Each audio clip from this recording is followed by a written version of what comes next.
دیکھیے جنگل میں اور باغ میں تھوڑا سا فرق ہے۔ جنگل سے ہم گھبراتے ہیں، ہوتے تو جنگل میں بھی درخت ہیں، پھلدار بھی ہوتے ہیں، پھولدار بھی ہوتے ہیں، لکڑی والے بھی ہوتے ہیں، لیکن وہ بے ہنگم ترتیب، جہاں خود رو، کوئی کانٹ چھانٹ نہیں، کوئی ترتیب نہیں، کوئی تہذیب نہیں، کوئی منظم انداز نہیں، کوئی لائنیں نہیں، مگر انہی درختوں کو جب ہم زمین کی اصلاح کر کے ایک لائنوں میں، ایک ترتیب سے، ایک منظم انداز میں، ایک انکلیو میں، یہ فلاں پورشن ہے، یہ فلاں درخت ہیں، یہ کنو ہے، یہ مالٹے ہیں، یہ آم ہے، ایک منظم انداز میں رکھتے ہیں تو اسے باغ کہا جاتا ہے۔ اور باغ کا نام سنتے ہی دل باغ باغ ہو جاتا ہے، اور جنگل کا نام سنتے ہی دل گھبراتا ہے۔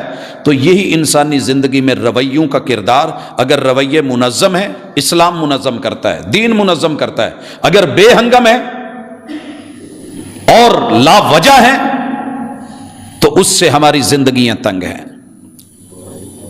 آدمی کو آدمی ڈس رہا ہے، سانپ بیٹھا ہنس رہا ہے۔ سانپوں نے ڈس لیا تو گلا کیسا، کس نے کہا تھا کہ پالو ان کو آستینوں میں؟ یہ ہم نے آستین میں برے رویے پالے ہیں، اور اس کا نتیجہ یہ ہے۔ میں جملہ آج پڑھ رہا تھا، 35 سال بعد باپ واپس آیا ہے، محنتیں کر کے، مزدوریاں کر کے، این جوانی میں گیا تھا۔ 35 برس بعد اس نے دنیا کے کتنے تانے سہے ہیں، کتنا پردیس کاٹا ہے، کتنی غربتیں دیکھی ہیں، کتنے موسمی تغیرات اور تاثرات دیکھے ہیں، کتنی تکلیفیں سہی ہیں اپنے وجود پہ، جدائیاں برداشت کی ہیں ماں باپ کی، بیوی اور بچوں کی۔ جب واپس لوٹا ہے، بوڑھی بیوی ملی ہے اور پرلے درجے کے لفظ لکھا ہوا تھا لوفر بچے ملے ہیں، اور اس سے بھی تکلیف دہ جملہ اسے ریٹرن ہوا ہے، اور وہ تھا کہ اس نے، بڈھے نے ہمارے لیے کرا ہی کیا ہے، کرا ہی کیا ہے۔ حضرات، حالات الٹ ہو سکتے ہیں، مگر الٹائے گئے اے طائر لا ہوتی اس رزق سے موت اچھی، جس رزق سے آتی ہو پرواز میں کوتاہی۔ اپنے وطن میں، اپنی مٹی میں، اپنی دھرتی میں رہ کے، اپنے بچوں میں رہ کے سوکھی کھا لیتا، 3 ٹائم کی بجائے 2 ٹائم کی کھا لیتا۔ آج بیوی بوڑھی سامنے نظر نہ آتی، بچے لوفر نظر نہ آتے، اور اس باپ نے ہمارے لیے کیا ہی کیا ہے، یہ جملے سننے کو نہ ملتے۔ ہم نے خود کچھ رستے اپنائے، شریعت نے جو قاعدے اور قانون اور ضابطے دیے تھے۔ کیوں جناب عمر رضی اللہ تعالیٰ عنہ کو انگریز بھی آج یاد کرتا ہے، دشمن بھی یاد کرتا ہے؟ عمر لا کو کیوں مانتا ہے کہ فوجی بڑا ضروری ہے، سپاہی بڑا ضروری ہے، زمینی سرحدوں کی حفاظت ضروری ہے، اور قوموں کے سامنے ڈٹ جانا، اغیار کو اپنی لائن پہ کھڑے کرنا، دشمنوں کو روکنا بڑا اہم ہے۔ مگر ساری طاقت بارڈر پہ کھڑی کر دی جائے اور اندر کھوکھلا ہو جائے، بیوی بھی منتظر، بچے بھی منتظر، اور وہ جگہیں کمزور ہو جائیں، اخلاقیات گر جائیں، رویے بگڑ جائیں، اور وہاں پہ بربادی اور گمراہی اور بے حیائی آ کر کے ڈیرے ڈال لے، تو پھر ذمہ داری ہے۔ جناب عمر رضی اللہ تعالیٰ عنہ نے یہ سوال کیا تھا اپنی بیوی سے، سوال کیا تھا اپنی بیٹی سے۔ بڑا مشکل ہوتا ہے بیٹی سے پوچھنا، باپ ہونے کے ناطے بیٹی سے پوچھا، شوہر ہونے کے ناطے بیوی سے پوچھا۔ ایک مرد کے بغیر شادی شدہ عورت کا صبر اور حوصلہ کتنا ہے؟ میرے محبوب نے ایسے ہی نہیں آواز لگا دی تھی، حیا یا معاشر الشباب، جوانوں کو دبا کے رکھنا، مجبور کرنا، اور یہ کہنا کہ یہ شرطیں پوری ہوں گی، اتنی تعلیم ہوگی، اتنا پڑھے گا، اتنے لیول تک جائے گا، مکان بنائے گا، زمینیں اتنی، کاروبار ٹریڈ بزنس کرے گا تو تیری شادی ہوگی۔ رسول اللہ صلی اللہ علیہ وسلم نے کوئی شرط نہیں لگائی۔ یا معاشر الشباب، میرے نوجوانوں، میرے جوانوں کی جماعت، من استطاع منکم الباء، جس میں اللہ تعالیٰ نے قوت بہ پیدا فرما دی ہے، فلیتزوج، وہ فوری طور پہ اپنا جوڑا بنانے کا اہتمام کرے۔ والدین سوچیں، تھرو پراپر چینل آئیں، جائز طریقے سے اپنا جوڑا ڈھونڈے، منگنی ہو، نکاح کیا جائے، گواہ لگائے جائیں، اور عزت کے ساتھ اعلان کر کے اس معاشرے کے اندر اپنی جیسے بھوک 2 ٹائم برداشت نہیں ہو سکتی، جوانی کی طاقت بھی برداشت نہیں ہو سکتی، یہ بھی بھوک کے برابر ہے، اس سے بڑھ کر کے ظالم ہے، اس کا لحاظ رکھا جائے۔ اور بیٹی سے باپ پوچھ رہا ہے، امیر المومنین وقت کا حاکم پوچھ رہا ہے، ایک عورت کی صدا گھر میں سن کے کہ اس کا شوہر فوج میں گیا ہوا ہے، اور اس کی صدا کے اندر ایک تڑپ ہے، ایک آرزو ہے، ایک تمنا ہے، ایک بھوک، ایک پیاس ہے، مگر اس کے اندر وقار ہے، ساتھ میں اظہار ہے۔ بیٹی اور بیوی سے سوال پوچھنے کے بعد کہ کتنا صبر کر سکتی ہے، قانون بنا دیا کہ کوئی بھی فوجی 3 ماہ یا 4 ماہ سے زیادہ اپنے بارڈر پہ نہیں رکے گا، واپس آئے گا۔ آج پوری دنیا اس کو کیوں تسلیم کر رہی ہے؟ کیونکہ فطرت کو پڑھا گیا، نیچر کو پڑھا گیا، انسان کی فطرت کیا مانگتی ہے، نیچر کیا چیز کی ڈیمانڈ کر رہی ہے۔ جب نہیں دی جائے گی، رویے بگڑیں گے، حیا ختم ہوگی، پردہ پھٹے گا، دیواریں گریں گی۔ دیوار کیا گری میرے کچے مکان کی، لوگوں نے میرے گھر سے رستہ بنا لیا۔ پھر رویے جب اندر آئیں گے، پانی اندر آئے گا، گٹر کا پانی اندر آئے تو تکلیف دیتا ہے گھر میں۔ حضرات یہ گندگیاں ایسے نہیں آ گئیں، اسلام سیفٹی دیتا ہے، رستے روکتا ہے، برائی سے منع کرتا ہے، خوبصورتی کو دعوت دیتا ہے۔ میں سر سے لے کے پاؤں تلک تھوڑے اشارے کرنا چاہتا ہوں کہ ہم اپنے اس پوائنٹ کو کیسے درست کر سکتے ہیں۔ بھائیو، کتاب سے اور سنت سے جوڑ لیں، شریعت آپ کی حاکم سمجھ لیں، دل و دماغ میں اس کو بٹھا لیں اور تھوڑا تھوڑا چیک کرتے جائیں۔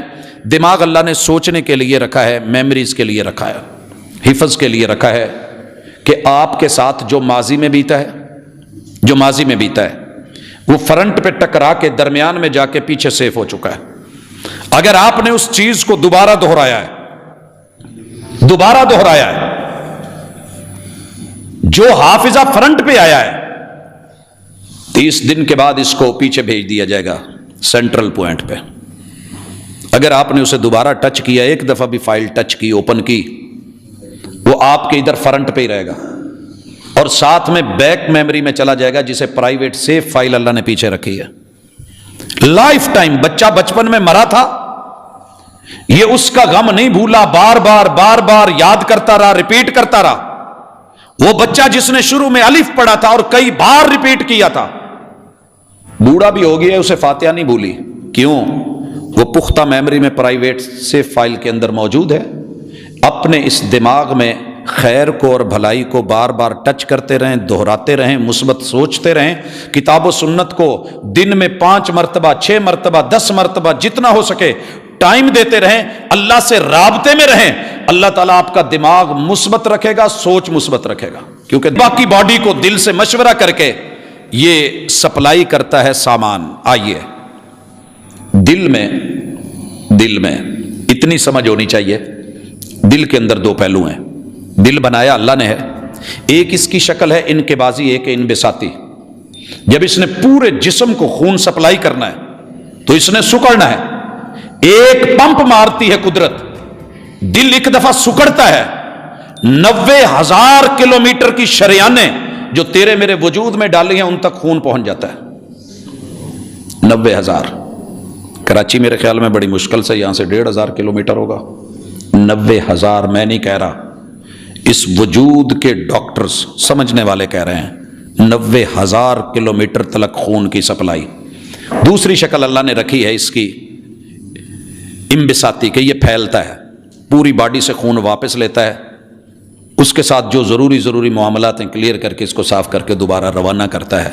حضرات سوچئے، پوری باڈی سے اگر یہ آکسیجن کیری نہیں کر رہا، آپ کی میری حالت کیا ہوتی ہے؟ اللہ نے ایک سسٹم رکھا ہے، آپ پہ اگر کوئی اٹیک کرے، کوئی جانور حملہ کرے، فوری طور پہ بندہ یوں ہوتا ہے، اور جو یوں ہونا ہے پورے وجود سے خون دل واپس لیتا ہے اور پھیلتا ہے، کہتا ہے لے آ، تاکہ جہاں بھی چوٹ لگے، کٹ لگے، کوئی حملہ ہو، خون کم سے کم ضائع ہو، اپنے اندر لے لیتا ہے، اور اسی لمحے انسان گرتا ہے۔ دماغ میں خون کی کمی، وہاں سے رکا آکسیجن کی کمی، اسی لیے ڈاکٹرز حضرات کہتے ہیں فرسٹ ایڈ والے، کبھی بھی گرے ہوئے انسان کو اٹھا کے مت بٹھائیں، کیونکہ وہ جانور یا کسی چیز کے گرنے سے شاید نہ مرے، اپنے دل کے اٹیک سے مر رہا ہے، اور آپ نے جب اس کو بٹھایا ہے سر اوپر ہو گیا ہے، وہاں تک دل پمپ نہیں کر رہا، اس کی حرکت جو ہے وہ سلو ہو گئی ہے، پمپنگ کم ہو گئی ہے، تو آپ اس بندے کو مار رہے ہیں کیونکہ دماغ تک آکسیجن نہیں، لیکن جب گر گیا ہے، قدرت نے گرایا ہے، آپ اس کو رائٹ سائڈ پہ